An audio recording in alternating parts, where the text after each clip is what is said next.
It's still snowy outside, and I have these apples that need to be used up. So I'm going to take advantage of this cold day and heat up the oven to make an apple cobbler. It's a tried and true recipe. I've made it lots of times with all different fruits. I've used apricots, I've used peaches. It always turns out good. So let me show you how I do it.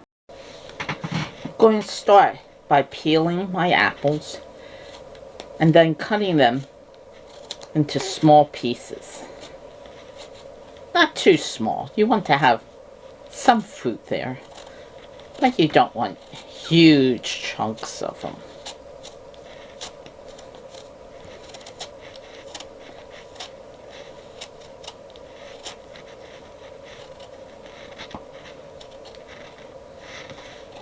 There we go.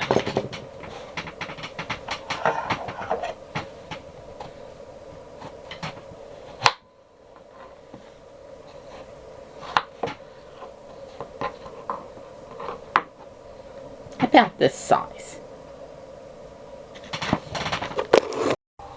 Now let's set our temperature to 400.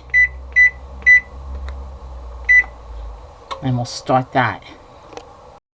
Now in a 1-quart shallow casserole dish, you combine the apples. You're supposed to have 4 cups of apples, and I have around 3. But that's the apples I have. So that's what we're using. It won't make that much of a difference. It's better with the 4, but it will still be good with the 3. And just spread it out in the dish. And you can see I've cut them just as I would if I were making an apple pie.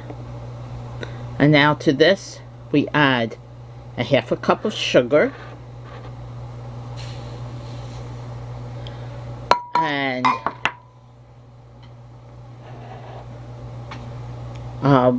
1 tablespoon of baking mix.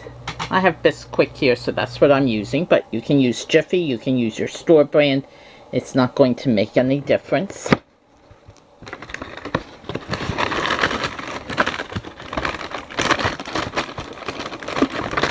Let me set you down here while I get this out.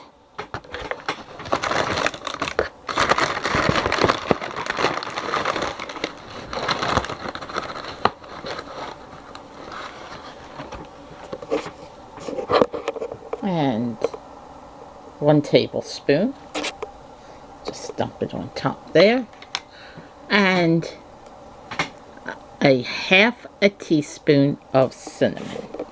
And let me get that out for you.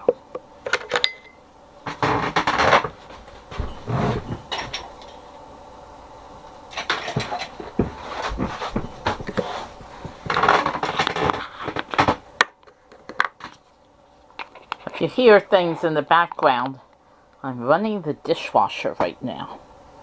So just please excuse all the noise.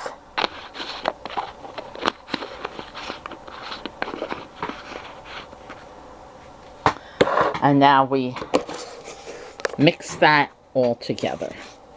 Make sure all the apples are coated.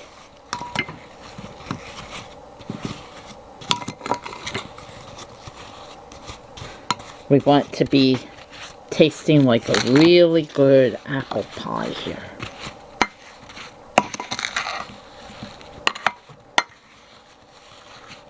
And everything should have a little bit of sugar, a little bit of cinnamon, and some of that baking mix. Now in this bowl, I'm mixing together 2/3 cup of the baking mix, 2 tablespoons of milk, and 2 tablespoons of brown sugar. So let's mix that all together now.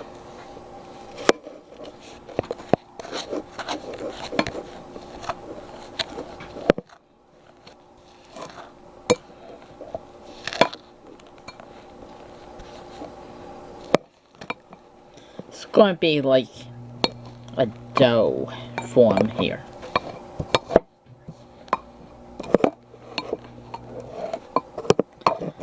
And then we're going to add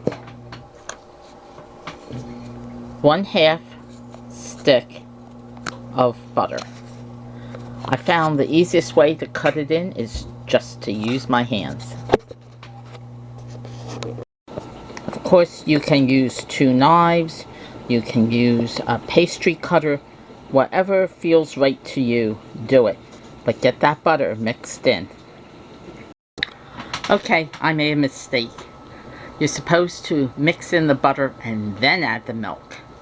So don't do it the way I did it, please.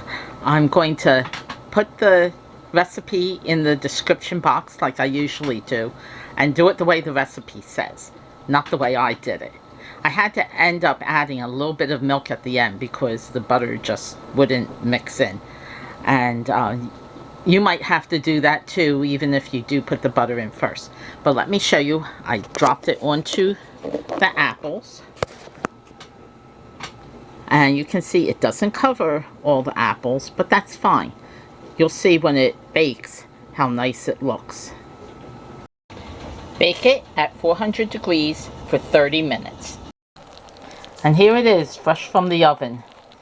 You can see it's still bubbling. And it not only looks delicious, but it smells delicious. When we have it for dinner tonight, I'll show you how it looks. Okay, I can't wait till dinner, so I have a little bit on the plate now, and I'm going to try it. It smells wonderful.